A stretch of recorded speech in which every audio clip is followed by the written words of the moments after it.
ଏବେ ଆମେ ପିଲାମାନେ ଶିଖିବା ଫେଡାଣ ହେଲା। ଫେଡାଣ ଶିଖିଛ କୋମାନେ?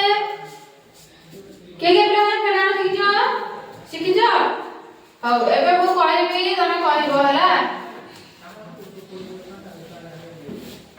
କିଏ ଏଟା କହିପାରିବ? 5 ରୁ 3 ଗଲେ ଫେଡାଣ ଗଲେ କେତେ ହବ? କହିଲ ଦେଖିଆ ପିଲାମାନେ କହିଲ। 5 ରୁ 3 2 5 ରୁ 3 ଗଲେ 2 ହେଲା। ତାପରେ ଆମେ ଦେଖିବା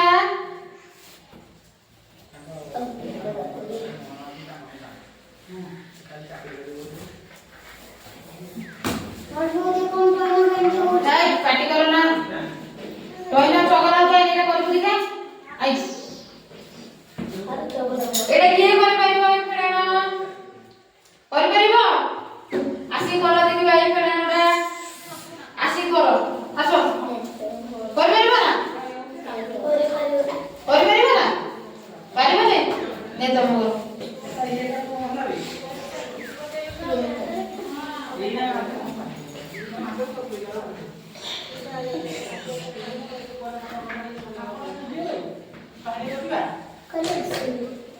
ଦେଖ ଏଠି 8 ଥିଲା ହେଲା। ତମ ପାଖରେ 8ଟା କୋଳି ଥିଲା, ତମେ ଜଣକୁ 2ଟା କୋଳି ଦେଇଦେଲ। ଆଉ କେତେ ରହିବ? ଭୁଲ କରିଛ। 8 ରୁ 2 ଗଲେ କେତେ? 8 ରୁ 2ଟା କୋଳି ପଳେଇଲେ କେତେ ହବ? 6 ହେଲା। ଆମ ପାଖରେ 8ଟା କୋଳି ଅଛି, ଆମେ ଜଣକୁ ଦେଇଦେଲେ 2ଟା, ଆଉ କେତେ ରହିବ? 6ଟା ରହିବ ନା? ତାପରେ ଏଠି ଅଛି 7 ରୁ 3 ଫେଡ଼ିବା। ଆମ ପାଖରେ 7ଟା କୋଳି ଅଛି, ଆମେ 3ଟି ଜଣକୁ ଦେଇଦେଲେ, ଆଉ କେତେ ରହିବ? 4 ହେଲା। କେତେ ହେଲା? 46 ହେଲା।